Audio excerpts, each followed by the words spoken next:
All right, President Joyce, we're all set. Is there a motion to move to resume open session at 1:01 PM? So move, Board Member Chin. Is there a second? Board Member Smith. Board President Joyce, yes. Board Vice President Kirkbride. Yes. Board Member Chin. Yes. Board Member Hall. Yes. Board Member Patel. Board Member Pineda.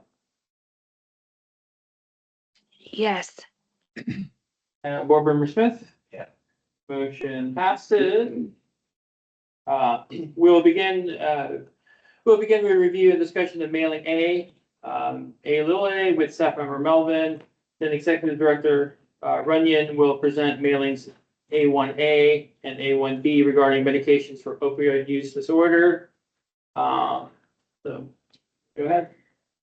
Please. All right, staff member Melvin. President Joyce, if it's okay, I'd actually like to start with mailing a continuation of therapy protocol. And then if we could look at the rule, which is mailing A after Executive Director presents the other protocols, if that sounds agreeable. Sounds good. So A it is. A, very good. Okay.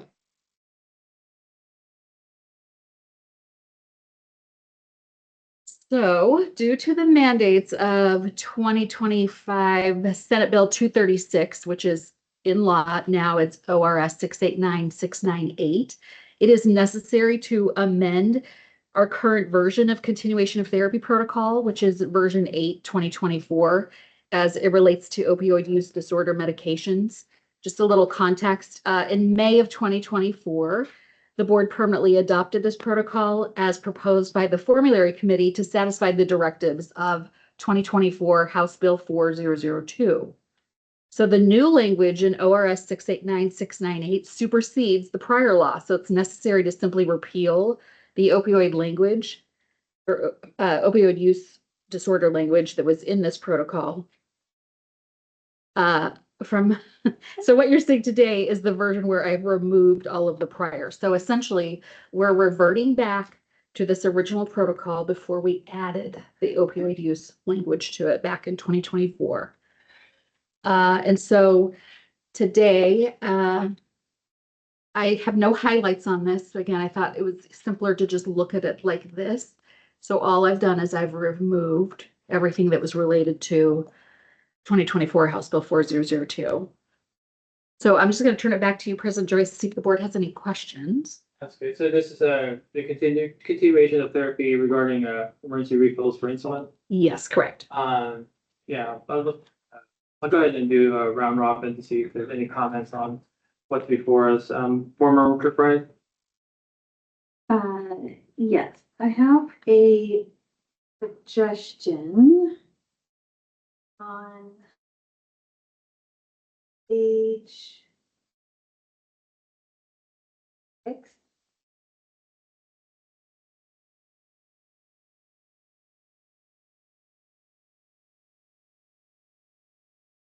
Yes. The provider notification thing. Okay. So this is a little wonky. I noticed in reviewing our next proposals that someone did a fabulous job in updating this section, getting rid of some duplicative steps. So, having to put the name of the patient and the name of the pharmacy, that was taken out in the MOUD. And I think that we should make that a standard. And so since we have the opportunity here, I know that's not the purpose, but since we have the opportunity to update this, is that something we could do without taking this back to PFAC? You need to understand more what you Oh, want to change. Angie, can you use your Like, microphone? this paragraph of how it appears in the MOUD ones that we're going to review next. Basically, it takes out that blank where you have to write in the patient's, the pharmacist name and the pharmacy, and just make it match how it appears in the MOUD. It requires the pharmacist to write things multiple times. I mean, if it's not changing any steps in actual process, then if it's just but let me compare it. Is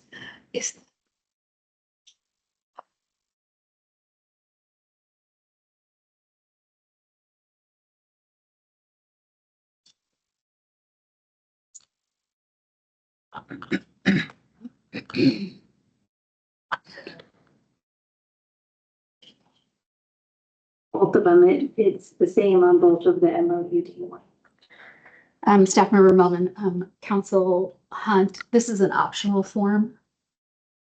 This is not required. Okay.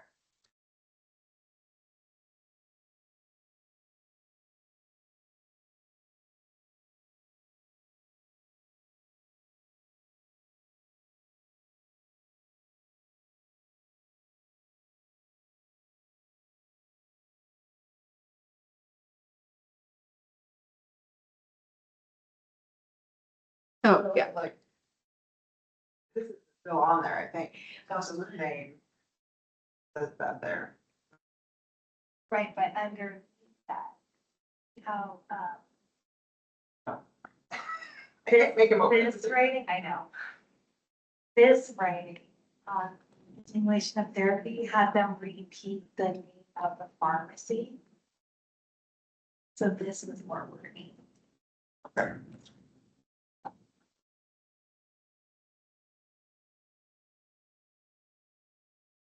My point being that if we're gonna have, even if it's optional, a provider notification, I think it's best and easiest for our pharmacists when that form is uniform throughout all of the protocols. And it doesn't appear different when you're using one protocol versus another protocol.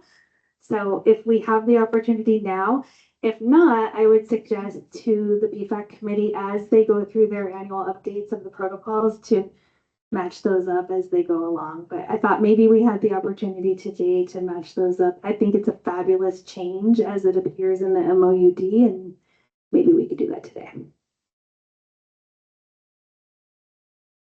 Sounds good. Steph, sorry, Board Member Smith, Board Member Smith, no additional comments. Board Member Patel, Board member Patel, no comment. Board Member Chin, Board member Chin, no additional comments. and Board Member Hall. Board member Hall, no additional comment. Board President Joyce, thank you for that. Oh. Oh, my goodness, online. Board Member Pineda, can you hear us? Yes, I have nothing to add. Thank you. Thank you for that, Board Member Kirkbride. Back to you, Board Member Melvin, or Staff Member Melvin. Staff member Melvin, I will just look into that before we file this for rulemaking and see if I can make those changes if permitted. We just need a little more time. Thank you. Thank you. Okay, so next, if there's no other questions on continuation of therapy, we will turn it over to Executive Director Runyon, who is going to review mailings A(b). This is going to be medications for opioid use disorder, or MOUD is the acronym. And this will be initiation of care, and this will be the board's first review of this.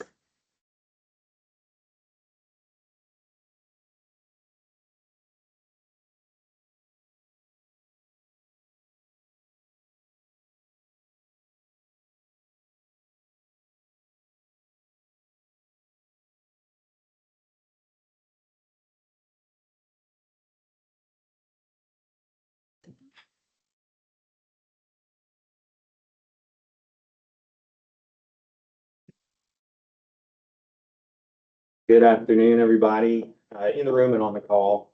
Thanks for joining today. So my name is Executive Director Runyon, Gary Runyon, and I am privileged and excited to talk to you today about a passion project of mine, both during my time at the board and then my time as a clinician prior to, and that's treating patients with opioid use disorder. So before you today, we have protocols that will give pharmacists a pathway to prescribe medications for opioid use disorder, in particular buprenorphine and naloxone, without a collaborating provider. And that distinct element makes it unique as compared to the other states' protocols that are doing this. So I know I'm in an interview for this position, and I said I was going to bring the board into the 2000s, or that we would do things that are progressive. and I believe this is one of those things. So it's been an honor to conceptualize this, to see life given to it, to present it to the PFAC, to work with the SMEs, et cetera. So I'm really proud of the work we've done here, and I'm excited to see what the board thinks of it. So why is this even necessary, or why should we care if we don't already? So I'll go through some statistics to paint that picture for you. So even if you don't think opioid use disorder affects you, I promise you it does. There are 0 degrees of separation. One 2017 study conducted by Public Agenda in USA Today found that 43% of survey respondents said they were directly affected by opioid use disorder. 14% said they were significantly affected, and 4% said they had actually lost a spouse or partner to opioid use disorder. Nationally, about 3.7% of the population suffers from opioid use disorder or needs treatment for it. And that's adults 18 plus. And nationally, if you include 12 plus, it's 2.2%. So I think right around 7 million Americans suffer from this per current statistics. So what does this have to do with pharmacists, and what does it have to do with the board? Well, there's a pretty significant treatment gap. So if you look at the percentage of patients diagnosed with opioid use disorder versus the percentage that actually get treatment, and there's a significant disparity, which is where increased opportunities such as presented by these protocols come in and can create significant impact and return on investment. So 55% of adults with opioid use disorder receive some form of treatment, often counseling or detox. However, only 25% receive the actual FDA-approved medications or MOUDs. That statistic's even worse for youth. 1 in 3 adolescents with opioid use disorder receive any treatment, so even lower. And then we have the treatment gap represented from being admitted to the ED with opioid use disorder and actually receiving follow-up care. So studies show that only 28% of individuals successfully fill their first MOUD prescription after being diagnosed with the OUD in an emergency room setting. And then we have the pharmacy failure across the nation. Nationwide studies show that only 39% of US retail pharmacies regularly stock buprenorphine. And what can be the issue there? Yet another study suggests that a patient's all-cause mortality rate and likelihood of opioid-related overdose death increases 8-fold during the first 2-week period after they run out of their medications. And then we have the economic burden of that. The Council of Economic Advisors estimated the economic cost of the opioid crisis is about $700 billion in a single year. And how can we close that gap in a state where I think we were second worst in the nation in terms of per capita access to retail pharmacies? Increasing the array of services provided by those pharmacies, I think, is very important, especially in critical access areas and rural areas. And then equipping those pharmacists with protocols like this and tools like this, I think, is very important, as not only are we seeing a migration of retail pharmacies away from the state and pharmacists away from the state in some instances, but other healthcare providers are closing down in critical access areas as well, making the pharmacist role in this all the more important. And that being said, we'll go ahead and start looking at the pieces of the protocol, in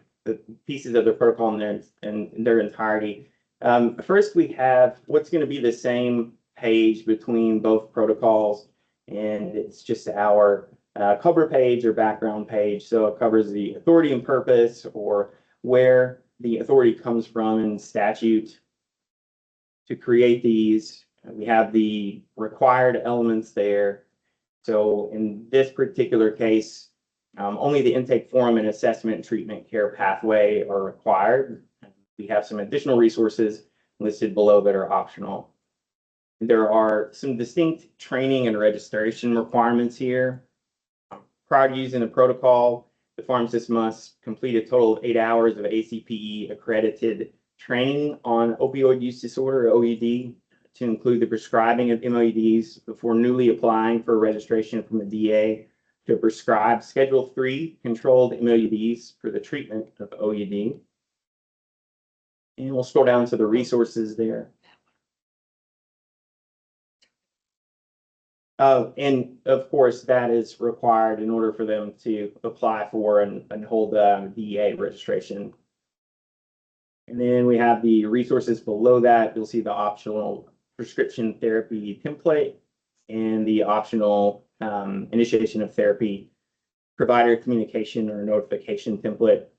And the majority of the data that was that's present in this is either indirectly or directly pulled from what are two of the primary resources for the treatment of OUD, and comprise of primary guidelines that are often referenced, and that's the SAMHSA, I think it's tip 63. So, and then we have the ASAM guidelines as well referenced there. Yeah, okay. So before we go to document 2, we'll just stop and ask if we have any questions. We'll do that incrementally before we move on to each distinct document. So President Joyce, I'll turn it over to you.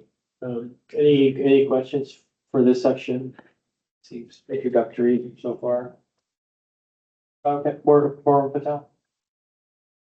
Board Member Patel, fully support on this protocol, but on the one thing I'm hesitant is about the training.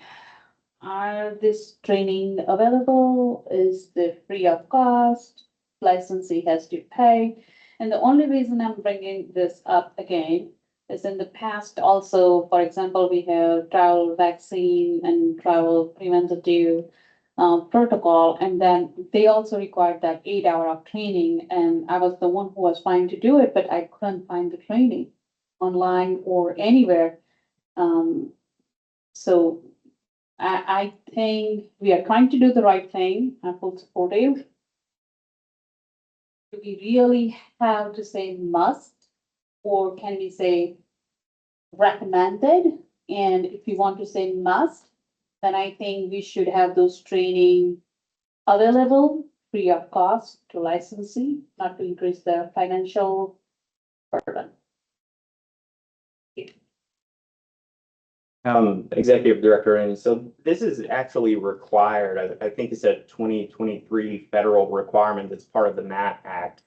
It's Medication Access and Training Expansion Act. So that's where we lifted this requirement from, and it's a federal requirement in order to register for that DEA number. And whatever statute the bill passed, does that also require training? To my recollection, it does not, but it requires registration for a DEA That is number, which the DEA requires the training. So essentially, we're just mapping this out to mirror the requirements of the DEA, of that federal requirement, which they put into place because they removed the X waiver, the requirement for the X waiver.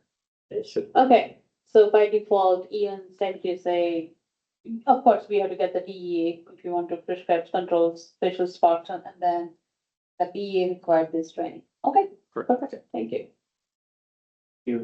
Anyone else? Very good point, though. Anyone else?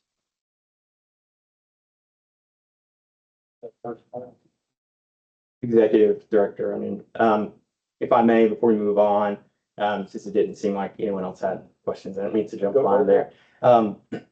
I have seen other states, Idaho, for example, has a public grant to increase the uptake of this. I think, I can't remember the number, it's at least a few $100,000. And in that grant, there's a possibility to fund a little over 300 pharmacists to actually register for this because they saw the uptake was so low. I know we don't have any direct control over that, but there are perhaps people listening that do, or people in the room that do, either directly or indirectly. So that might be something to consider too, that other states have done because when they pass things like this, that's when the work starts. So you'll hear me mention later as well. That's when the work starts, because the best protocol is useless unless we can convince pharmacists that they, should utilize it and compel them to utilize it and equip them to do so. So that might be an option to, again, not that we can offer, but for someone else to pursue to address that gap that you're talking about. President Joyce? Any other clarity or needed or question? No, I'm excited to have another class of writers, having the ability to do this. Congratulations on the work you've done. Barbara Hall. Nothing to add. I really appreciate the work put into it. I especially like the instruction sheet with the visuals for the patient. So that was really nice. Barbara Pineda, comments, questions?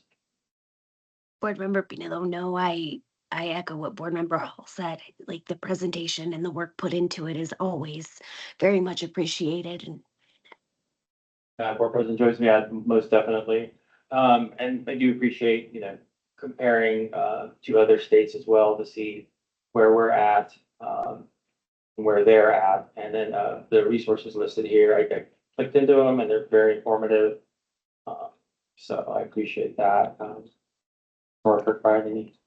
Yes, I agree. I think this is awesome work. I do have some questions on the patient intake and assessment pathway. We get to that. We got there. Coroner Smith.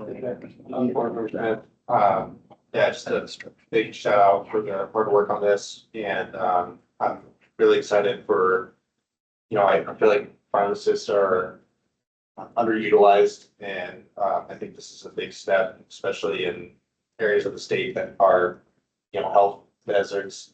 So I'm really excited about this. Thank you. Back to you, Executive Director Brennan. Executive Director Runyon, thank you for all those kind comments. We'll move on to document 2, which is the patient intake form for initiation of therapy. So we've just copied and pasted that top part from previous protocols and move on to section 1. So what I'd like to do is just go through the sections here, and we can discuss those one by one as opposed to going through the entire document. Because in some cases, there are several talking points within either one question or within one section. So we start with the opioid use history that we're trying to obtain from the patient. And what you'll notice here is we included some notes, and they're at the front of the protocol here and then at the bottom of several other questions.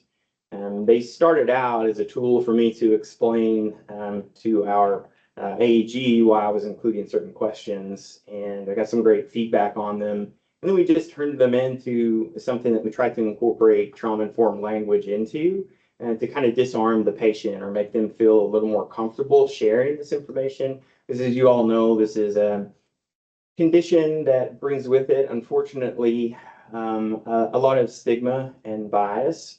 So if we can make the patients feel more comfortable, I think they're going to give us more honest answers. And these intake forms are only as good as the information on them. So making them feel a little more comfortable would go a long way into increasing the efficacy and impact of their therapy. So here we start out by saying we include these questions because they are common signs that opioids may be taking up too much space in someone's life.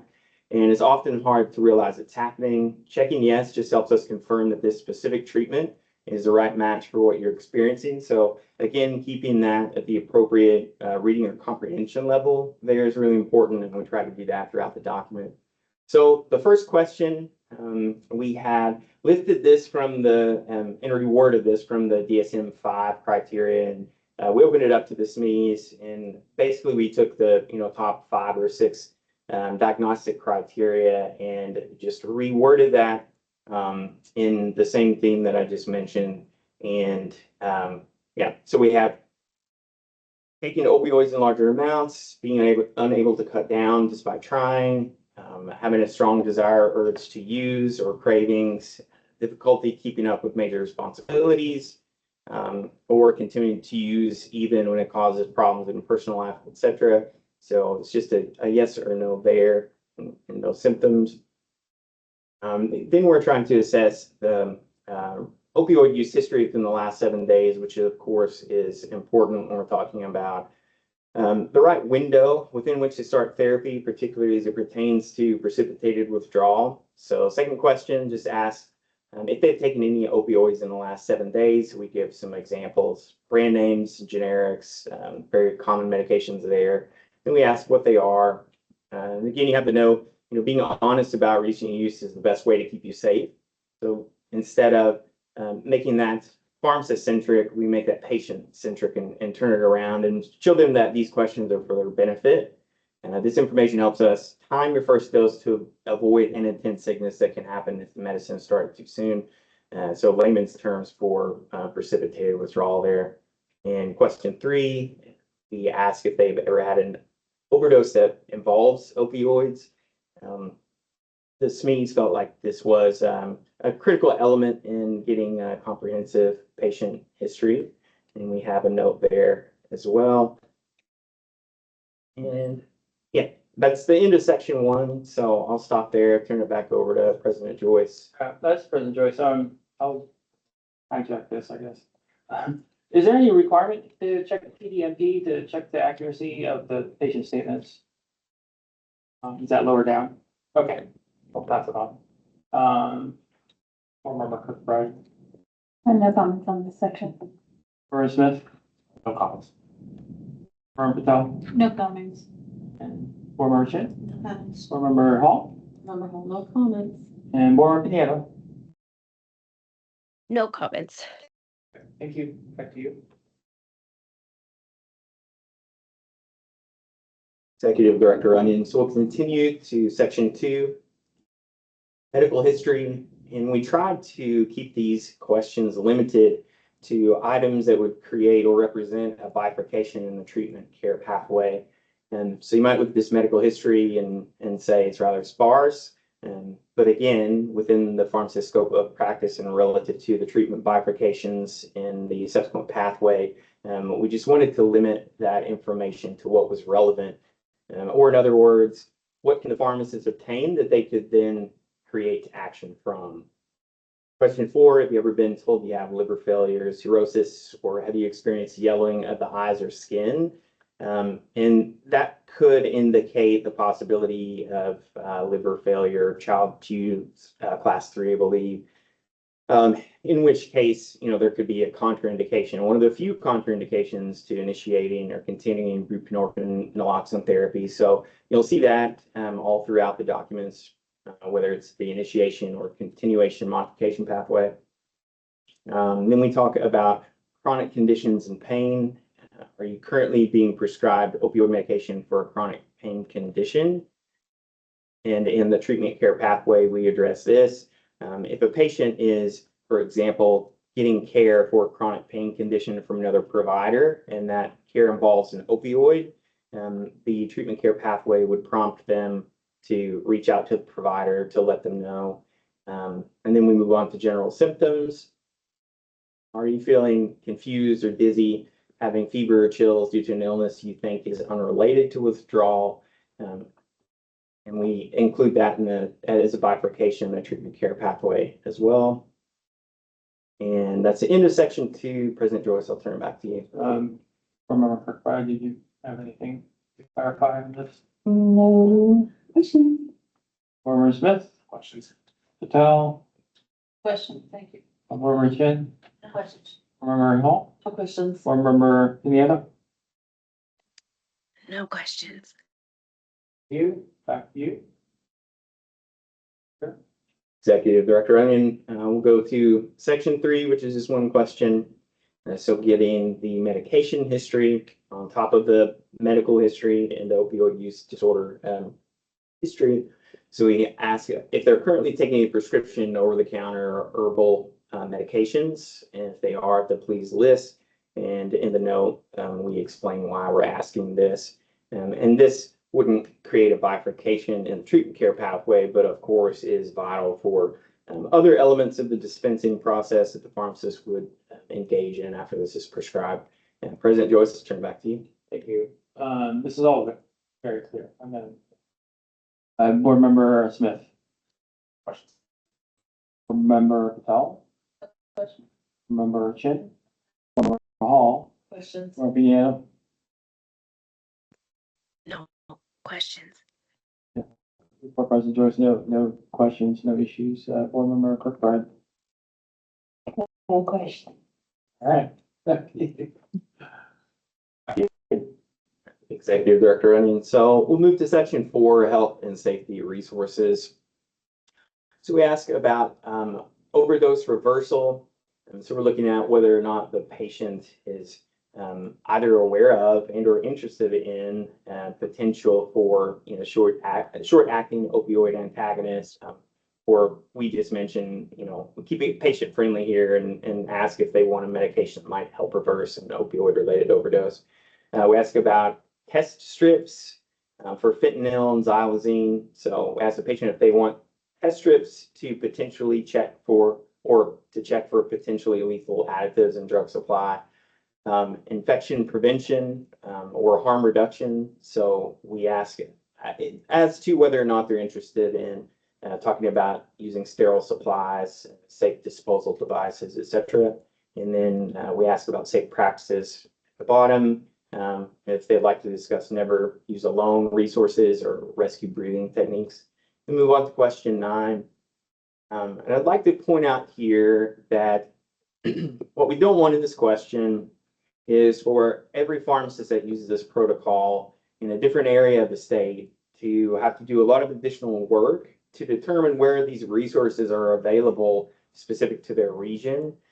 So we've already started some work with one of the SMEs to kind of pull some resources and reach out to other individuals that do this work in the state and to see if we can create and maintain some sort of region specific list, if you will, of maybe the top 10 or at least 10 providers that represent each of these services in the area.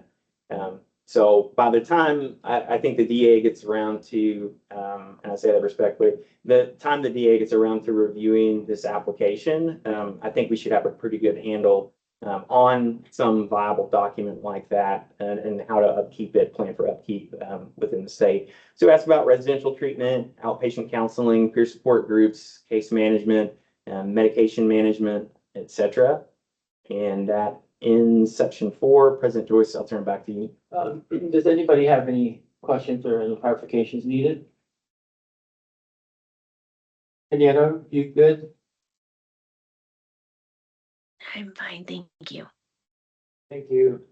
Yeah, it looks all really clear. Thank you. Back to you.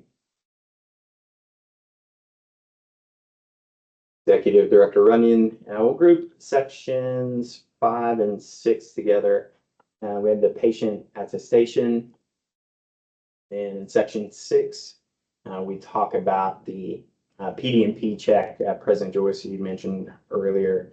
So here it asks the pharmacist to pull and review the patient's PD&P report and document last prescription MOUD there. And then there is an option, because again, this is the initiation protocol, and some patients, though they may be on opioids, may not be on prescription opioids. So there's a checkbox there to indicate that the MOUD prescription history was not found. And then I'll actually add the last section, section 7 there, it's pharmacist signature. So that rounds out the patient intake form, I believe. And with that, President Joyce, I'll turn back to you. Okay, so for this section or anything, but Remember Kirkbride, I have a question. Actually, I have a suggestion. So for section 6, this is kind of where it switches from a patient form to a pharmacist form. I would suggest removing that number 10 because you have a series of questions that the patient is filling out 1 through 9. And then all of a sudden it's something that the pharmacist is filling out, number 10. I think that's a little confusing. So I think if you just get rid of that number 10, and it's not a continuation of the previous list, be my suggestion. Executive Director Runyon, I appreciate the comment. We're gonna write that on a sticky and see what that would do to the treatment and care pathway, which may link back to that, the number of that question. So, we will look at that at that point and see if we can work around that. Any other questions or suggestions for Member Smith? Member Smith, no questions at this time. Member Patel? Anything? No question. Thank you. Anyone else? Okay.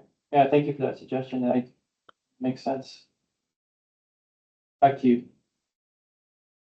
All right, so then we move on to the assessment and treatment care pathway for the initiation of therapy. Question 1, we ask about the age, if they're 18 or older. And I'll group these together best I can. Feel free to stop me if I'm going too quickly, or you want to answer, or you have questions about a particular element before we move on to the next one. And then question 2, we have, again, demographic information asking about medication allergies. Obviously, we're asking if they have any medication allergies to buprenorphine, naloxone tablets, or any of its components. Any questions on either of those? All right, we'll go on to question 3, opioid use history. And we list the question number or give the reference here. So it's question 1 on the patient intake form. So we're just asking here, they answer that question. Did they indicate that they either have or believe they might have opioid use disorder? So if the answer is no, would not prescribe. If the answer is yes, we'll continue to number 4. And number 4 was the medication or the medical history question, and specifically focusing on the potential for liver failure. And if they do not have a previous history of liver failure, cirrhosis, or jaundice, then we'd move on. And if they do, then this is one of the rare instances, again, when we would not prescribe because it's one of the few contraindications to initiating buprenorphine naloxone therapy. And then question 5 asks about treatment of chronic pain, as I mentioned earlier. So if they're receiving opioids for the treatment of chronic pain from another provider, we can still prescribe via the protocol, but it indicates they should notify the prescriber if a prescription is issued, and that's just standard of care, standard practice for other prescribing providers as well. And of course, we had a couple prescribing providers on the PFAC that provided that input, and at least 2 or 3 physicians that worked on these protocols with us as well. And I'll group one last question in there. Number 6 asks about acute illness, just asking if they are confused, dizzy, have fever, chills, etc., that they think is unrelated to withdrawal. And either way, we can initiate therapy. And the reason for that is, it's such a high barrier for a patient to show up wanting treatment to begin with. That the committee and the SMEs felt that if that were the case, that even though they might have symptoms that needed to be treated by other providers, and that we'd really want to take care of them for this and then refer as appropriate. So that's why either way, it prompts them to continue on throughout the protocol. And so I'll stop there and ask if there are any questions. President Joyce. President Joyce. So I know we asked about, liver failure, cirrhosis, jaundice, but there's no, and then other illnesses. So I'm assuming that would cover any kind of renal issues, but it's not really relevant. Thank you. Board Member Kirkbride. Board Member Kirkbride. So just kind of thinking through this as a pharmacist, working at a pharmacy and having done protocol-based care before, I found it a little bit difficult to track on this particular form. And I really like that you sectioned out the questions, but I found it difficult with the steps being numbered here, 1, 2, 3, 4, 5, 5, 6, and then sections with numbers, and then questions with numbers. It was just a lot to track. So my suggestion would be, I don't think you really need to name the sections here. Like, I think having the sections in the first part is good enough, and just referring back to the question numbers, question 1, question 4, question 5 is good enough. I don't think you need to say section 2, section 2, section 2. It's just, it's a lot of, visual clutter. And then my other comment would be that maybe to consider if the patient hasn't signed the attestation, maybe moving that up into the first box, like, are they 18 and older and did they sign the form? Because if they haven't signed the form, that kid maybe, like, if they're not going to sign the form, you wouldn't want to find that out at the end. So those are my suggestions. Member Smith, suggestions? Remember, no comments at this time. Member Patel? Member Patel. Yeah, it can be a little bit clutter. But I like the content. Just make all sounds. But I can see it can be a little bit confusing. So if you can just like a little bit rework it, do it a little bit differently, but I like the content and everything. The other question. Point of clarification, you mean like the order of the Not the order of the question, anything, but as one member, Kirkbride said, the 4 in section 2, and then question 4 on the patient intake form.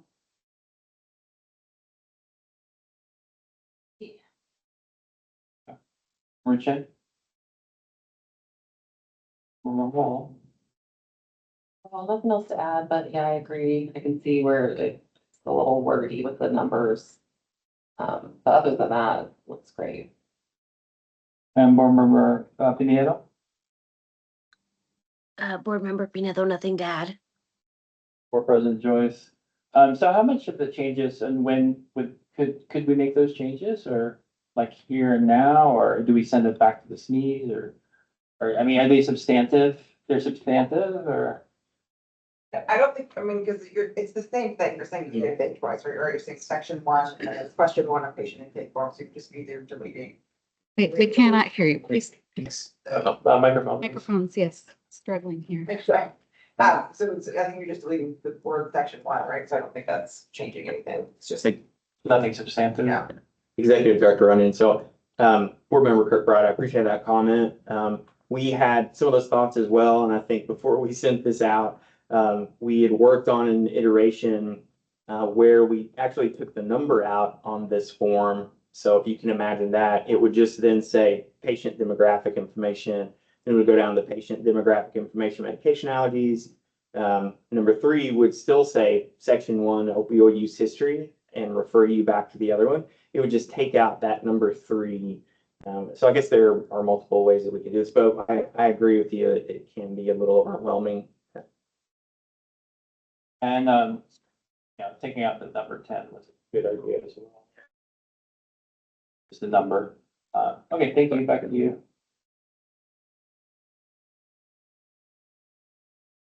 All right, there you go. Okay, so number 7, section 4, questions 8 and 9 on the patient intake form just goes over those health and safety resources or harm reduction tips and tools that we mentioned. And it asks the pharmacist to look back on that form and then indicate what, if any, tools or resources the patient expressed interest in. And same thing for the services below that.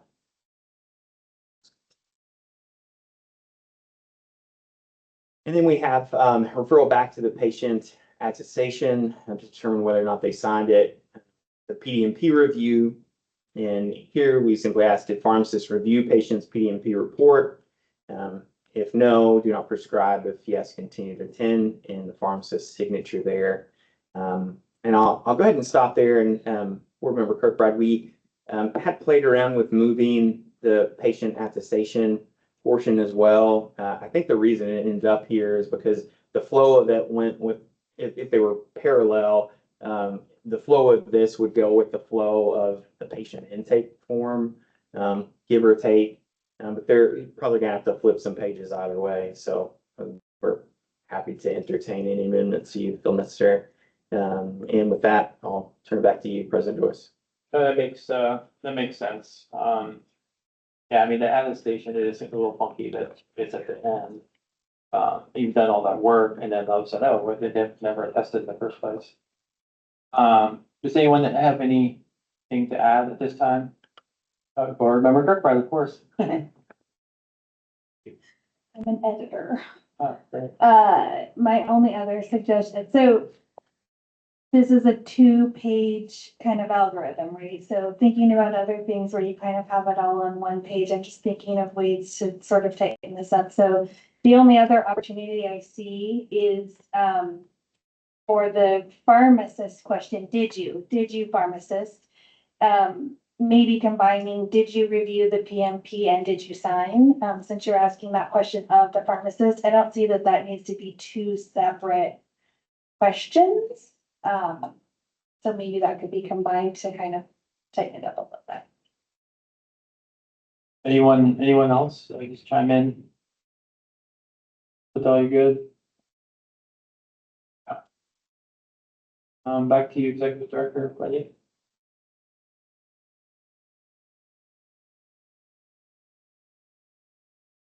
Executive Director, and so after pharmacist makes it through all of that, then we get to the 2 prescriptions. Number 1 would be buprenorphine naloxone tablets, 8 and 2 milligram tablets. Number 28, so that's going to be standard or the same for every patient. We have the directions there, which relate to the general directions on the patient take-home sheet, if you will, or the reference sheet. And we indicate that they should start when they're in moderate to severe withdrawal. That's also covered on the sheet. And we instruct the pharmacist that the sheet must be given to the patient to aid induction. And then we have naloxone or Narcan, 1 box or 2 single dose devices. So we don't create any ambiguity in terms of what we're directing there, depending on what software the pharmacy is using. With a note at the bottom, of course, that one's not required if the patient refuses, and those are just standard directions for on the box there. And scroll down to the patient take-home sheet, I believe.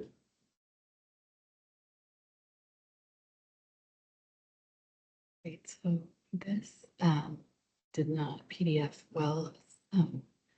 If you want, I can open it as a single, or do you want to do it like this? Executive Director, and we're going to open this up in a different format. I think when we PDF'd it, the orientation wasn't amenable to being easily read on the screen. So while staff member Melvin does that, I'll ask it, President Joyce, if there are any questions. Any questions or clarifications needed?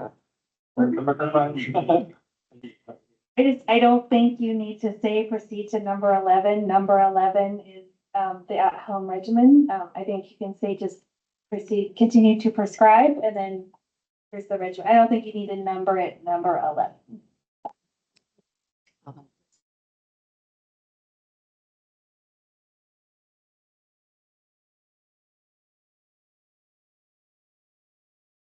There you go.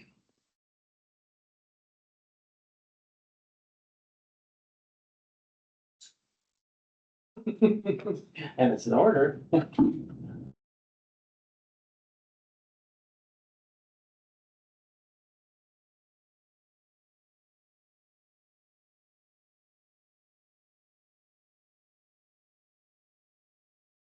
Executive Director Runyon. So here is the induction protocol on the patient handout that they'll leave the pharmacy with. For all the board members able to review that, do we need to go through the entire pathway? Zoom in on any part of it?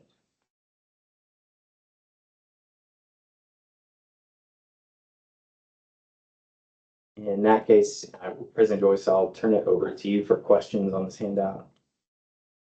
So at this time, do only buprenorphine's, dispensed, correct? And it says carry naloxone, is that also part of this protocol, dispensed with this protocol, correct? And both meds at this juncture, when they seek care, they get both buprenorphine and naloxone. Executive Director, and so that's the previous question, I think 10. And or actually 11, it this gives the option to prescribe it, but again, at the bottom of that, if they refuse it, they obviously have the right to do that. I think that's just, a patient-friendly reminder that they should do that. It's not a requirement either in protocol or in the pharmacy, obviously, but just a patient-friendly reminder that they should have it. Okay, carry naloxone, exclamation, good. Any comments from him? We're on the Member Patel, so the quantity is 28 tablets. Can the pharmacist change the quantity? Is it like about 9 days, 9.3 days? I don't know. Can we change the quantity or? Executive Director, and we couldn't do that without going back to the PFAC. Could it be changed in theory? Sure. Could we do it without going back to the PFAC? No. The SMEs, yes, the SMEs are the ones that generated that. And I think with the understanding about the day supply, so if someone came back, if they weren't able to find another provider and they came back and they were stable, then they would be able to, move to evaluation through the continuation or modification therapy protocol, for example.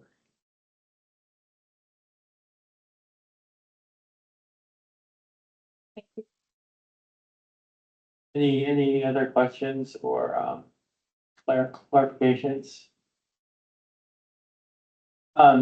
So scenario wise, in real life, this would happen in a retail outlet setting, not like an ambulatory or, pharmacist ER or pharmacist in an ER. They could do this, right? They went into the ED and then the ED physician says, pharmacist, can you help us out?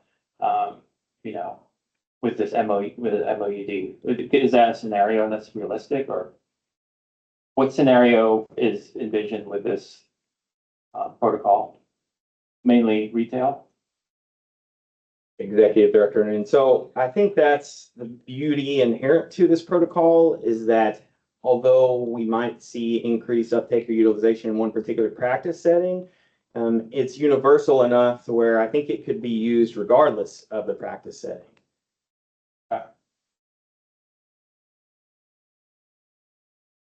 Anyone else have anything to add or clarify? Good, yeah. Anything else? Back to you. Executive Director, and I would like to give a shout out to Emily Skogran from OHSU's Impact team. She's the one that designed that patient handout. I know she put a lot of thought, effort, and time into that. It looks great, and I can't wait to see it out and about when we're out there in inspection. Yeah, I really appreciate that and the work that her entire team did as SMEs to help us get this where it needs to be to present to you today. So with that, we'll continue on to prescription template for initiation of therapy. Again, all of this is standard, 28 tabs, no refills, and the directions there refer them essentially to the instruction sheet, and we'll go up. Yeah.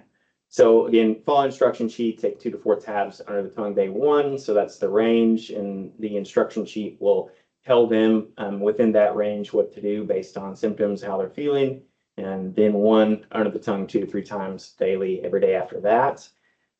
Again, keeping that language as patient friendly as possible. And then again, the instruction sheet will direct them how to get to either 2 or 3 tablets. So it's the same for every pharmacist, and it's the same for every patient every time in terms of the resources available. They have to determine their own therapy. President Joyce, any questions on that? Anybody have any questions or clarifications? Needed? No? You? Executive Director Onions will move to the provider notification form, which is optional. The top part is standard between all of the forms. And then we've given a few options here. The pharmacist can just say, click the box or check whichever one applies. So this would go to the provider, letting them know that the patient has been prescribed an MOUD, that they've been prescribed and administered an MOUD if that's the case. Or third option, if they've not been prescribed, dispensed or administered an MOUD, and why. And then there is a box and a series of boxes on the bottom that pharmacists can check to indicate the outcome of that encounter, and then just standard things: signature, sign, date. And then, of course, we'll list all the references down at the bottom. President Joyce, I'll turn it back to you for any questions on the optional provider notification form. Are there any questions from anyone? Member Kirkbride, I want to commend the SMEs for recognizing and improving this form over the standard one we have in our other protocols, and recommend the PFAC incorporate these edits in future protocol update, removing extra work for the pharmacist to write their pharmacy name over and over. My suggestion, soft suggestion, I'm just curious, down at the bottom, for not prescribed because, and then referred because, and then there's lines for each. Would there really be different reasons that we would need spaces for each, or is there a potential here that we could combine those lines? Like, do you need space to write two different reasons? Or is there an opportunity here to maybe combine those in some way with like one space? I don't know. I don't know what different reasoning you might have, but in my mind, I'm thinking reason I don't prescribe and the reason I refer might be similar. So maybe there's an opportunity there. Any other comments? It doesn't say optional in it. So we're just gonna put that option. It says it on the cover page, just not on the form. Got it. Yeah, so on the other one, the forms that actually says Yeah, clarify which It's ones are missing. optional, which are not. Executive Director Runyon, just thinking back to the form, I think there are a couple of instances where it would direct pharmacists to continue to prescribe, but referral is also suggested. I know the fever, chills, dizziness question. Yeah, so that might be the indication there for that differentiation between those two options on the form.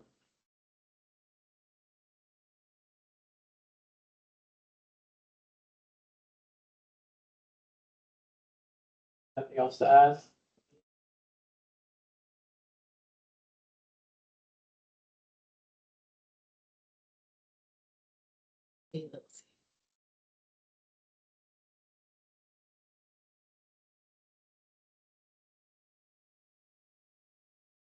Executive Director Runyon. So next we'll move to mailing big A, little c.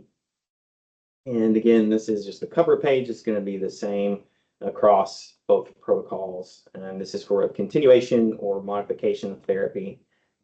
So again, a patient that comes in and is stable, give or take on a previous regimen. And you'll see us cover that, not only the patient intake form, but the treatment care pathway. And that's the only difference between this form and the cover page that you'd already seen and the initiation. President Joyce, any questions on this cover page? No, no questions for me. Well, the tablet or film is just based on availability, right, or patient preference, whatever. Executive Director Onion, I think this is a continuation, so we would continue them on whatever they were on. Yeah. One more quick, did you, on this section, anyone? Yeah, it looks all very clear. I appreciate all the hard work put into this. Executive Director Runyon. We'll move on to Form 2, which is the patient intake form for a continuation or modification of therapy. Say about 50% of these questions are the same, so we tried to keep that unity between both protocols. And we'll start with section 1. I'll group these together best I can, and feel free to stop me if we're going too quickly. So we have the history with medications for opioid use disorder, MOUDs. So we ask what question or what medication have you been taking for opioid use disorder that's been working for you? So we spell out things like medication name, form, give them examples of that. The dose, we give them examples, frequency, again, examples of that. We also ask for the current prescribing provider and location if they know that or possible. An important element to highlight here is that if they're taking methadone or an injectable MOUD, we notify them that we're unable to prescribe that on this protocol and refer them to please connect with their provider, methadone clinic, ER, etc. And I'll actually stop there because you may have questions about that. President Joyce, I'll turn it back to you. Any questions from anyone? This section here looks pretty clear. Executive Director Onion will continue on. I think we'll group the next few together.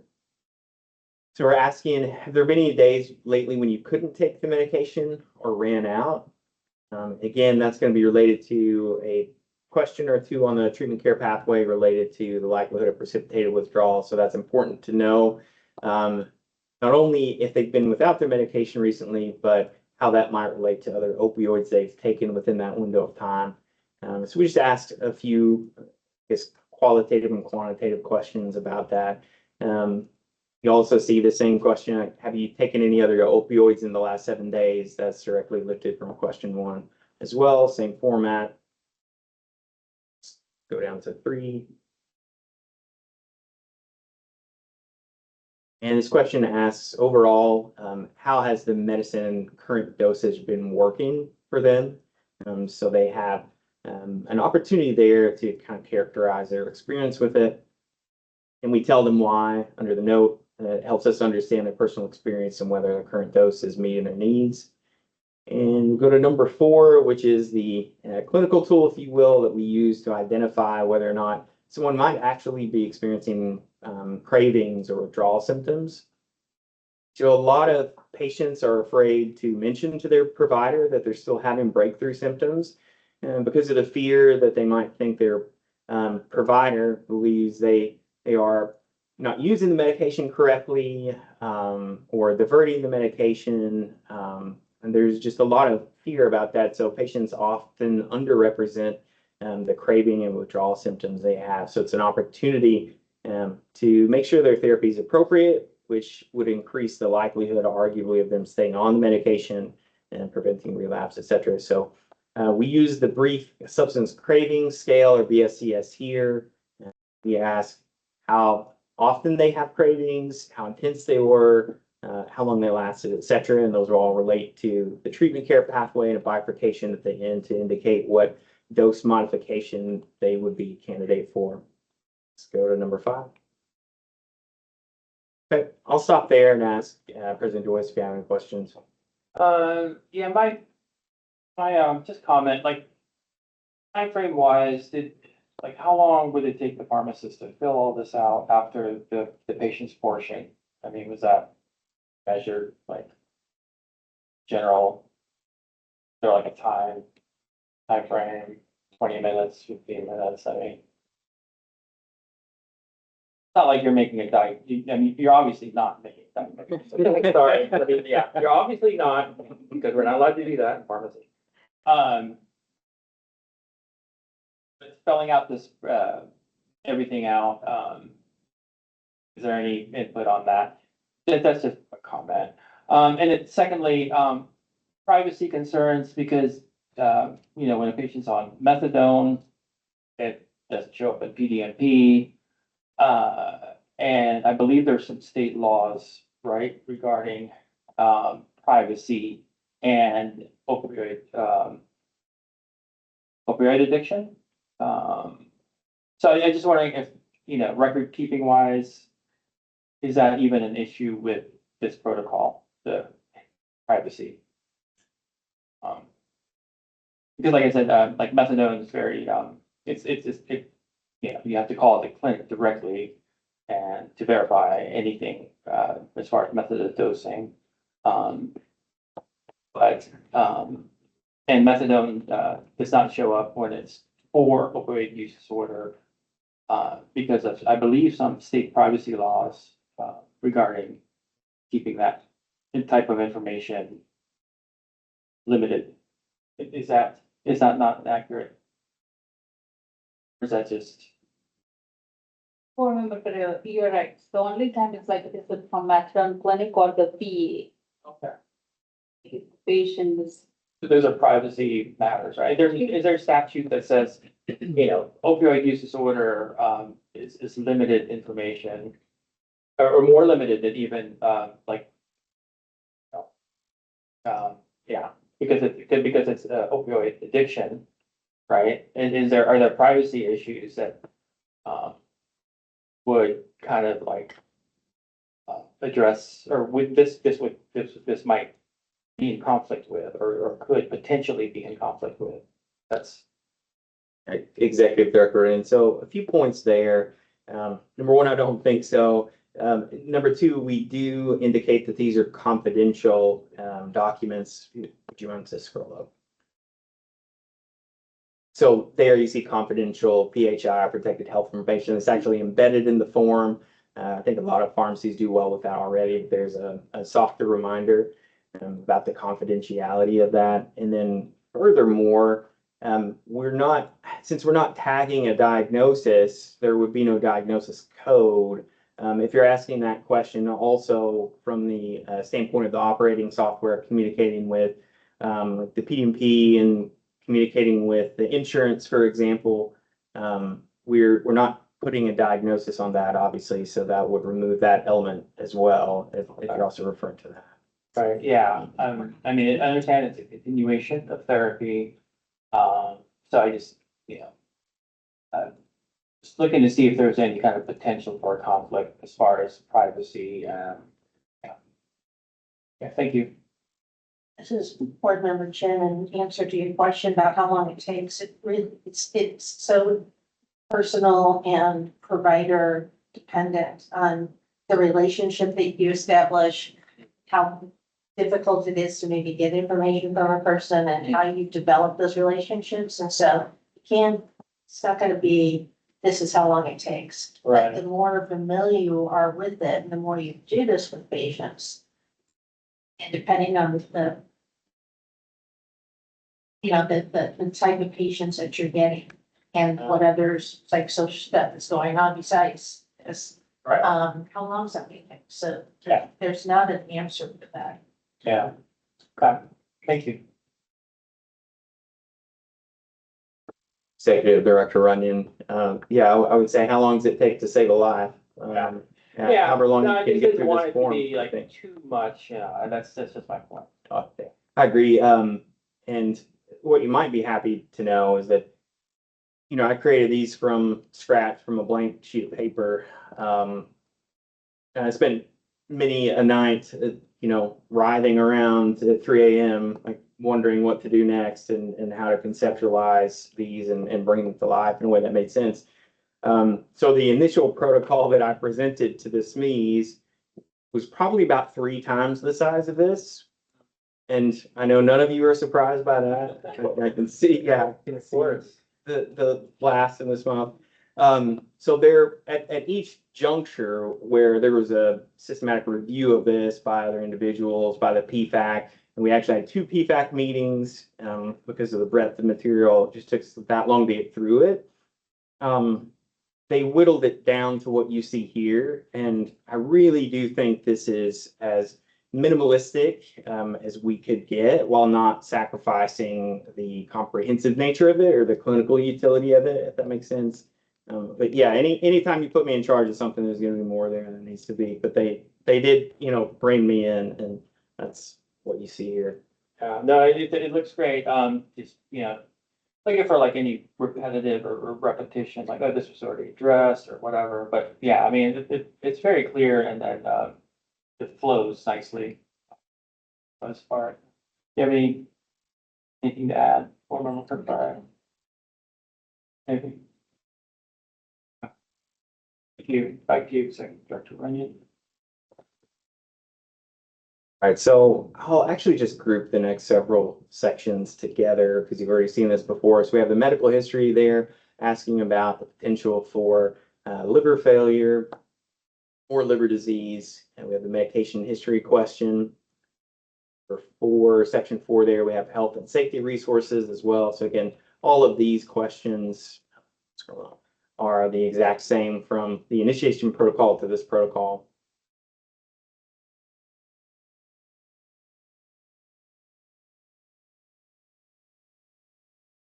And that was lifted from the other protocol as well, so no changes there. And we have the pharmacist section. There's some slight differences here, just referring them to check the PDMP, given the information that they'll likely pull from that, just creating that space for them to write that down. And to indicate the source of information, there might be certain instances where the PDMP report is unavailable. They weren't able to access it or otherwise ascertain that information. So we've given them an option to indicate where the information came from, whether it's from the PDMP report, patient provided, other like an insurance report, etc. Here at the bottom. And then the last section is just the pharmacist signature. And I think that takes care of the patient intake form. President Gross, I'll turn it back to you for any questions before we move on. Great, go ahead, board member Chen. On the name of RPH, it would be who reviewed. Instead of that. Yeah, I can't, I'm in Yeah. PDF, we can't show you. I think the other ones say this. Name of our page, who reviewed form? Instead of that? Yeah, that's not these. RPH. We'll call them. Name of RPH. Who reviewed. That's fine. I have to mention all. Yeah. I- Pharmacists are people too, is that what you're saying? Member Kirkbride, I just have the same comment that I don't think you need that number 9 there, for this section, because it's not a continuation from above with the new text. That's not. Anyone else with, comments, clarity needed, cleanup? Radical changes? Say who? No? You have to be moved on next year. Member Kirkbride, I'll just dovetail on that. A lot of our forms just say pharmacist name, print, pharmacist name, sign. Do you think we have to be specific to say reviewed the form? Is there a risk there'll be a different pharmacist doing the assessment versus reviewing the form? All of our other protocols kind of just say name, print, sign.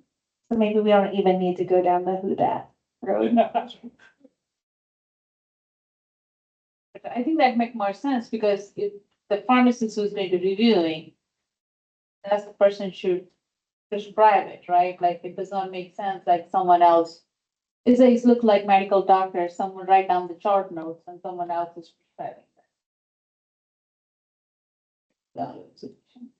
Executive Director, and I appreciate the comment. I thought there would be the possibility somewhere out in the universe that there would be a pharmacy where 2 pharmacists are there at the same time. And they might, divvy out that task to one and then the other would be reviewing it. I'm not sure. At least that's an option on this form, but I'm happy to change that as well, as it's probably a distinction that wouldn't need exercise very often.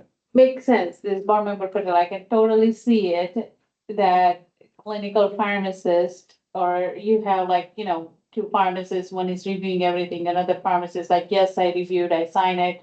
all you have to do is prescribe, especially for the refill too. If patient is coming tomorrow, so I can see that can happen. One other question I have is, I don't know if we talk about it or if it's relevant, or you can just say, just don't go to that route. So, usually most of the time with the MOUD, the patient also have the symptoms of withdrawal, let's say nausea, vomiting, restless leg, sweating, right? And sometimes you just do the off-label drug, which is like, ondansetron for nausea, vomiting, like gabapentin for restlessness, clonidine to calm you down. Is that go with this one, or that's like, don't go that route? Executive Director, and so great question. So we're talking about the comfort med, There you go.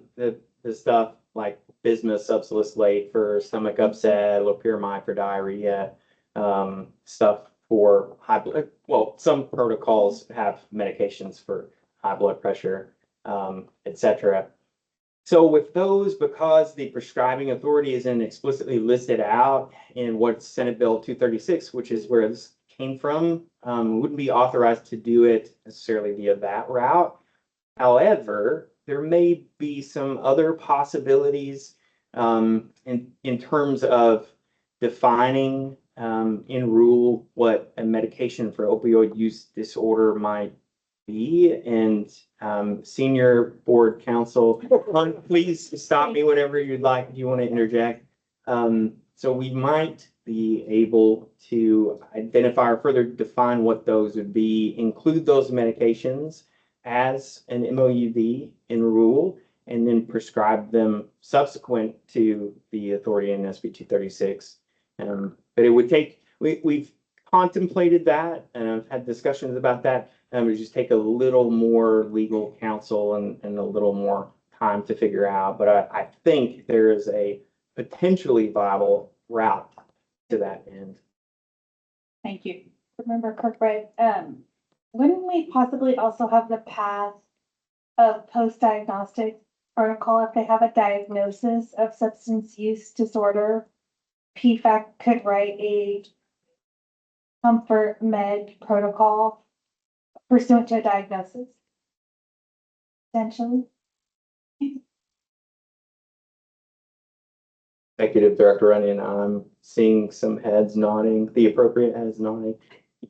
Yes, yes. The only reason I bring up, because that can be a game changer for some patient, and that is contribution, huge contribution in my experience to successful of this treatment.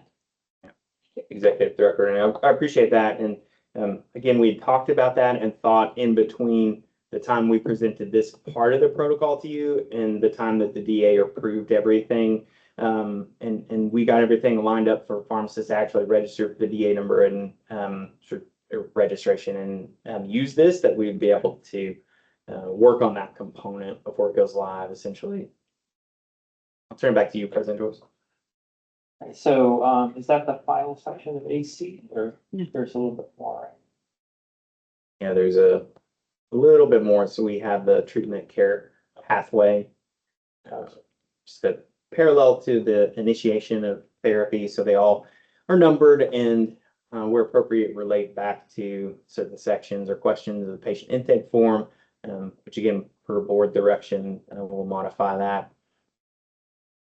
So instead of going over the first two questions about, age and medication allergy history, we'll just jump down to what you may have questions about, which is the medication for opioid use disorder history. So here we're asking essentially what medication they're on, or that they've been on something recently without a clinically significant gap, and then we explicitly state what that might look like. So a gap in buprenorphine and naloxone therapy could be clinically significant, and we spell out why, or increase the likelihood of precipitated withdrawal if one of these criteria are met. 2 days or more of abstinence and fentanyl use, 3 days or more, any opioids are used, and then 5 days or more the patient was abstinent from all opioids altogether. And so we go from there to if no, then do not prescribe, refer to another provider or the induction protocol. So essentially we're saying, if there's a high likelihood of precipitated withdrawal and they're not stable, or there have been clinically significant gaps, then they would need to be evaluated via the induction protocol that we just went over, or referred to another prescriber. And then if yes, if they're on therapy and there are no clinically significant gaps, then they can continue down the pathway. President Joyce, any questions on that question? Any questions from anyone regarding this section? You executive director. Executive Director Runyon will go through the next few. Section 6 or question 4 is the PDMP review. Again, just asking if the pharmacist executed that.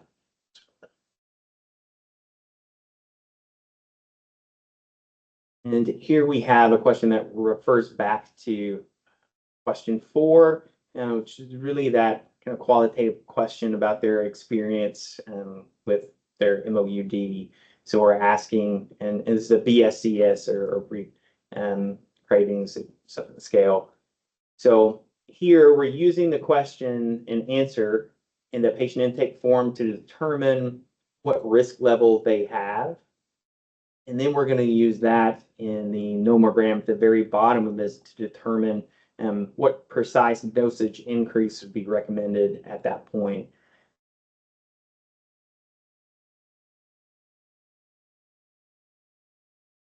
President Joyce, I'll turn it back to you. Any questions on this particular component? Any questions from anyone regarding this section?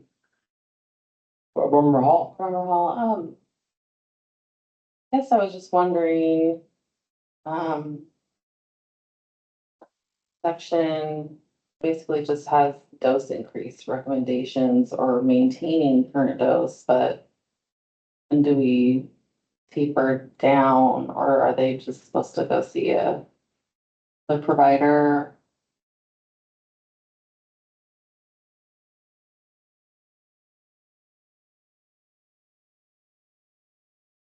Executive Director Runyon, that's kind of a tricky question.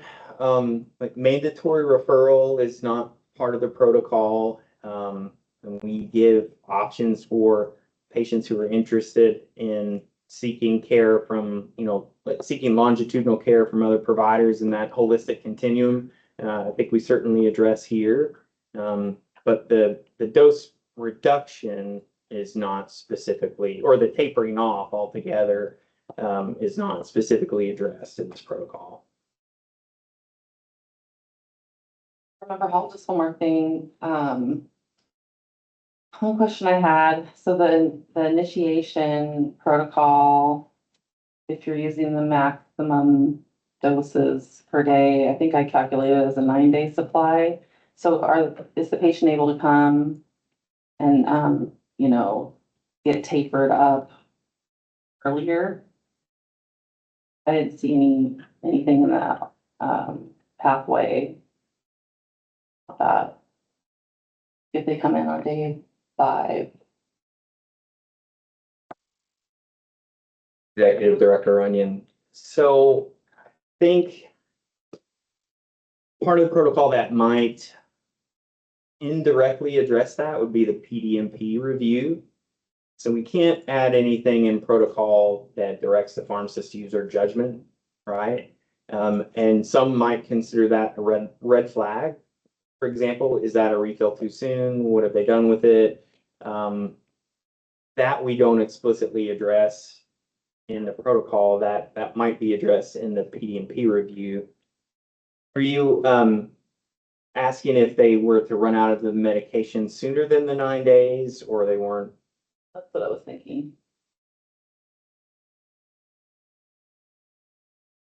Executive Director Runyon, yeah, I think the PDMP review on the pharmacist side of things might address that in a way that it's not necessarily spelled out in the protocol, if that makes sense.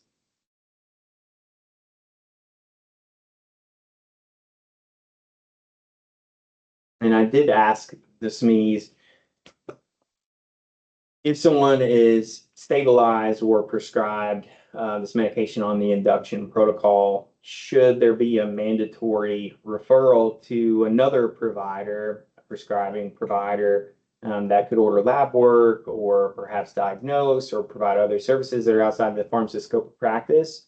And they said no, that access is such a critical piece of this therapy. And their overall well-being and long-term success and survival in some instances, that they felt that would be an unnecessary barrier to therapy. So, and there isn't anything saying that they couldn't go from the induction protocol to, as long as the pharmacist reviewed the PDMP, and they would likely use their discretion, during that review outside of the protocol. We just couldn't include that in the protocol, and it might be something that we could consider. There would just be a lot of elements that we'd have to explicitly and kind of tease out into, and if this, then that, if 4 days early and patient says this, then that, if 7 days early or if 30% is consumed, et cetera. And Board Counsel Hunt or Compliance Director Efremoff, feel free to jump in if you would like. I like that answer. This is board member Jen. I haven't had any experience with MOUD. You've had a lot of experience with prescribing opioids, but there are people who always run out early, and there are people who lose a prescription, and people who have their prescription stolen, and and so, and these were 75 and older. So if we're talking about younger people, I know it happens more. So there, if our pharmacists haven't had any guidance on what to do and it's not in the protocol, there has to be some type of education as to, if these situations occur, this is the kind of professional judgment you might expect. I don't know how you want to word that, but or what did the SMEs suggest who have had this experience? Or I don't know if any of you opioid use disorder prescribed. Go ahead, Paul Patel. Board Member Patel, I think you're right. So that time you have to use your professional judgment, right? Like if I have some patient, this is, I have my Suboxone, yes, it is controlled substance, yes, it is this, it's got stolen, it's a Friday.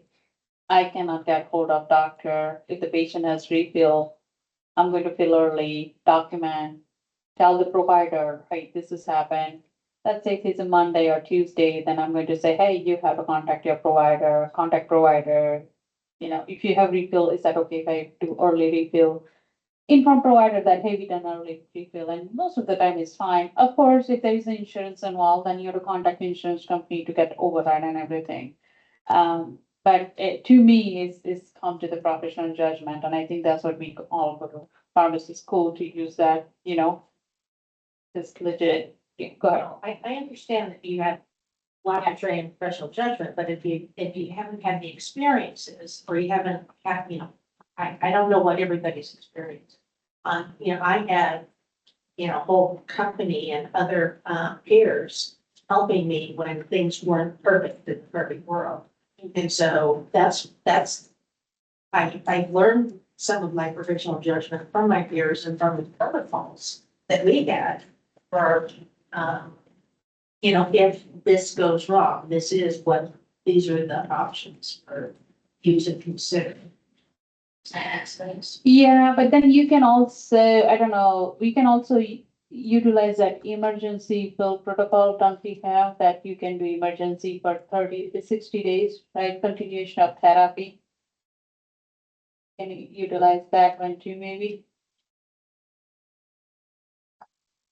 Not for control, not for control, yeah, but well, so if you don't have refill, you have to contact doctor to get the refill, but if you have refill, you can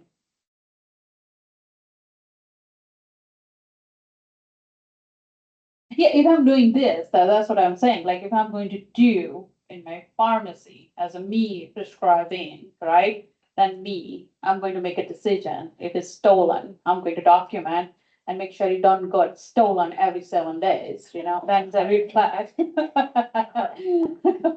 Don't get stolen every Friday, It's always everywhere.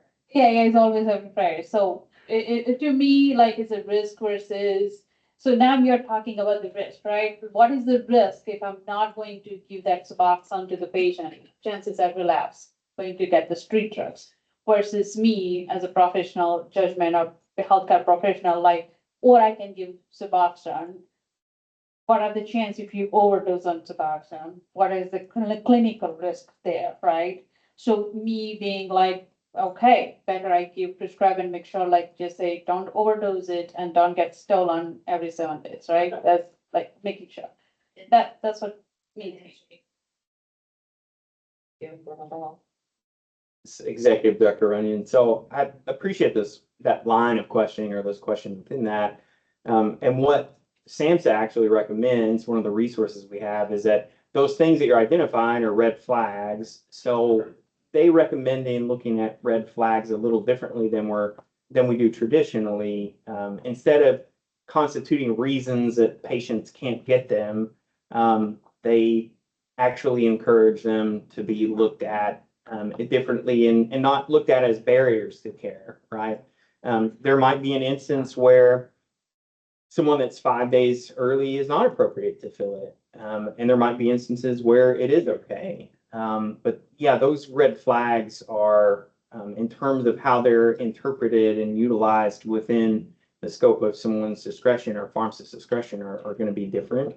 But again, I think that discretionary part takes place maybe outside of the protocols. You think about it, this prescription is going to be entered into a system, correct?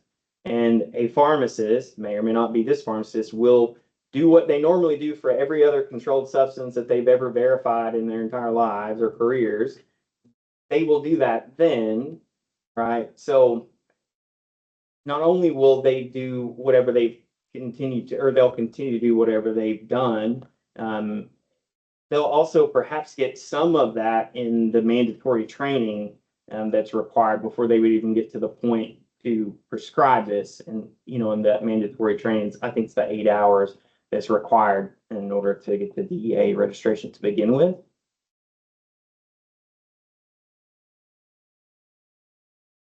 One quick question, board member Patel. So, so if I'm going to follow this protocol for induction and for the continuation of the protocol, so I just seen on section 10 that may prescribe up to 30 days with 5 refills. So total length of therapy is only going to be 6 months, right? Just to make sure. So under section 10, not the section 10, like number 10. So if you scroll down. Executive Director Runyon, do you want to scroll down now and look at that, or? It says like continuation or modification of therapy, and this is like may prescribe up to 30 days supply with 5 refills. And so my question is like, maybe a little bit answer that question too, that then what? After 6 months, then what? Executive Director, and so I asked that question specifically to the PFAC, the SMEs. You'll notice that there is nothing in this protocol that says you could not use it again. They felt that would be another barrier to care. And look, pharmacists are really likely to refer out as appropriate. I know there's a concern by certain segments of the medical community that are, they voice their opinion that they're afraid this will take patients out of the holistic care continuum. And they'll only come to the pharmacist and they'll only get medications. In talking to the executive director from the Colorado Board of Pharmacy that has a similar program, although theirs requires a collaborating provider, he said, what I can tell you from my experience is it's the opposite. We have patients that come in And pharmacists doing this, number one, to even go through this, to register, to care enough to provide this service, pharmacists care about their patients and they want to make sure that their patient gets the best therapy. And in situations where that includes or potentially would include referral out to a holistic provider, they do that. And he said what our providers have seen is in fact the opposite, that we're actually getting more patients in the system and they're staying in the system because this is yet another touch point that they have to receive care, to talk about care, to integrate their care, et cetera. And we already know that pharmacists are the most accessible healthcare provider. And so to assuage any potential concerns, it's going to pull them out or they're not going to get the care that they deserve. Not only do I have assurance from the Colorado Board of Pharmacy, I did speak to the ED of the medical board, Nicole Krishnaswamy, and their assistant medical director after we sent these through the PFAC, because I wanted to know if there were any potential concerns from the medical community here in Oregon, and I didn't ask them to speak on behalf of the medical community, nor will I speak on their behalf. But what I will say is I came away from that meeting feeling a lot more at ease at how this will be integrated into the continuum of care. And what ED Krishnaswamy did tell me is that that is her opinion as well, is that this is another, and I'm paraphrasing, this is another touch point for care. And she would see the opportunities to actually get patients in that continuum of care increase as a function of this being an option, as opposed to the opposite, being afraid that patients are going to be pulled out of that spectrum of care. This is board member Chin, and I would agree with that philosophy, but then I would say if you give somebody 6 months before they have to come back and even think about continuum of care, that you've just lost 5 touch points. So that's just something that I think about, because you're only gonna see them twice a year. That's something touching. Board Member Patel, but just like every other provider too, that's it's going to be your professional judgment. You can only give 1 refill. You only give 2 refill. That will force them to see. Thinking about touching. As Board President Joyce, so essentially, a patient could just see the pharmacist every time for years, right? Every 6 months or 3 months, to get the refills, but to initiate another 6-month treatment plan, they have to come back 6 months. So I mean, essentially, it could be years with just seeing the pharmacist for this. Executive Director Runyon, and yes, is that a possibility? Of course. Does it happen? I don't think so. In some instances, sure, but is it going to be the most prevalent outcome that we see with this? And I think absolutely not. Are there patients that do that now? There are patients that do not agree to getting counseling. And you know what the ASAM guidelines say, give them prescription therapy anyway. Do not let that, red flag, if you will, be a barrier to care. If they don't have access to therapy, if they don't have access to group counseling or peer support groups, all of those things that we list out in the harm reduction and health resources section, if they don't have access to that or don't want it, or don't have transportation to get to it, or don't have insurance to pay for it, guess what? Give them the medication anyway, because at least they'll still be alive, right? One of my favorite quotes from a very prominent addiction writer is, dead people don't recover. So yes, in 0.1% of the instances where this is used, that might be the case, but that's a 0.1% individual that's still alive. So I don't think that's the worst possible outcome, but I don't expect that it would be the most prevalent either. Right. Now, overall, this is great for the practice of pharmacy. This is great in terms of public safety, and it expands patient access. So it's all good.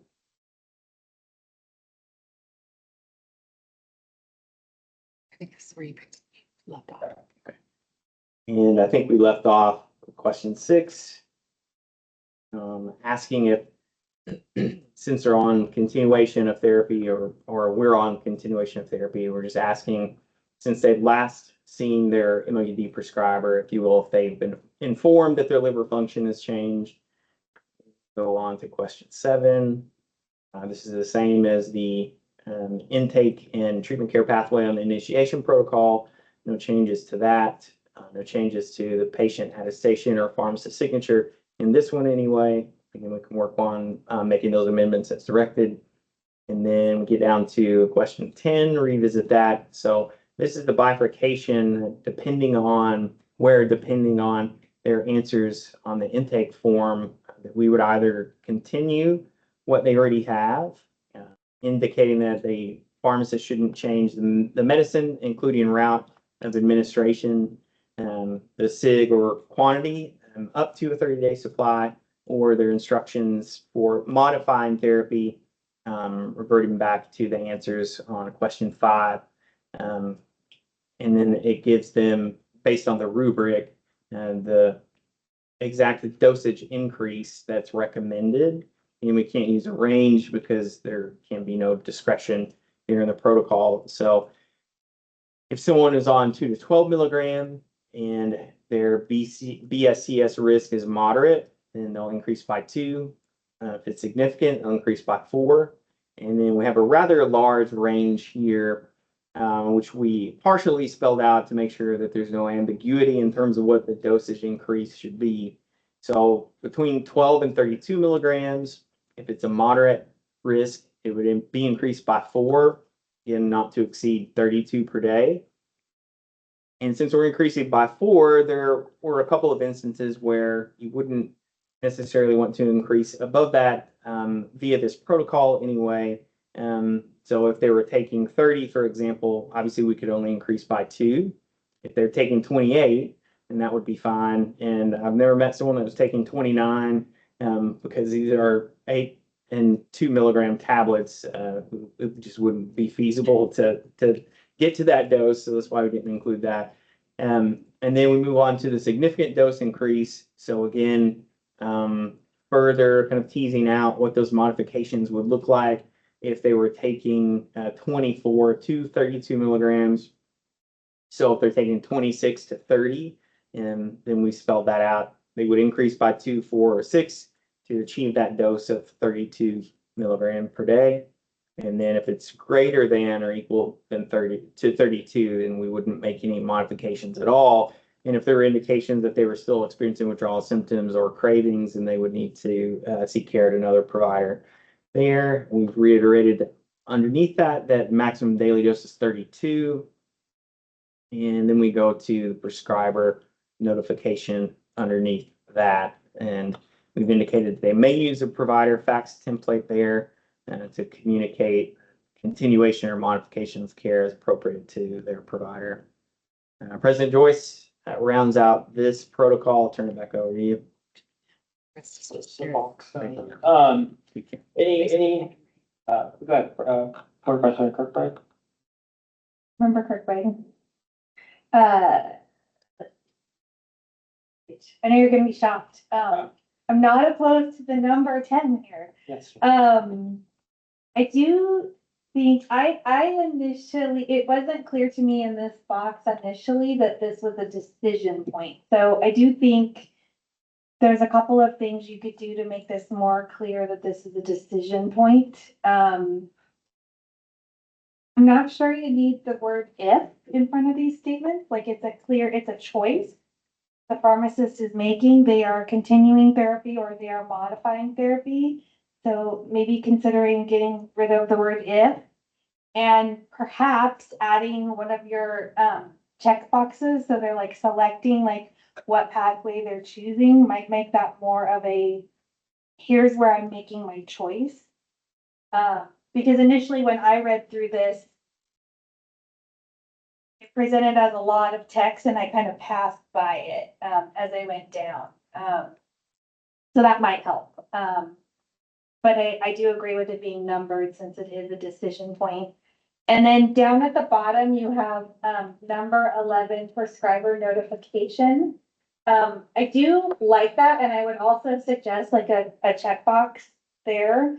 I noticed in the initiation protocol, there was not a prompt at this point to do the provider notification, and I do think that that's helpful. So just making the two protocols aligned. So that's the same in both, whether it's there or not there. Great, thank you. Very good. Anyone else, want some, cleanup or, rearrangement? Deletions, stuff? Okay, I think we're good on this section. You, Executive Director Runyon. Is that the very end? Executive Director Runyon. We have a couple more forms, with just some very minor deletions or very minor changes between the two. So this is the prescription template, since that's obviously going to change from individual to individual based on the history or based off what they come in with. And then we left all of that blank, and we'll go to the next form. This is actually the same as the other one as well. So these two are the same except for, removing the pre-populated prescription information from document number 4. President Joyce, I'll turn it back over to you. Standard stuff at the very end here. Anything from anyone based on this section? No. Okay. Go away. Right. I will just make one final comment. I was telling these protocols require a pharmacist signature 4 times. If you are working in a, let's say, for example, a community pharmacy, you're not connected to an electronic health record. You don't have a corporate office that's programming, you don't have pharmacy informatics that's making these forms for you. You're using the board suggested forms. You're signing 4 times. So just being mindful if there's any places where we can modify that. For example, if you are requiring checking the PDMP as a step in the treatment pathway, do we really need them to sign who reviewed the PDMP when they're signing at the end of the assessment treatment pathway? For an example, because it's a lot of signing. Thank you.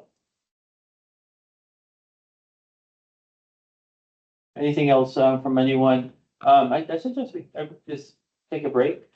Is that now? Yeah, let's take a break. Let's come back at 3 o'clock. It's 2:49 right now. Yep.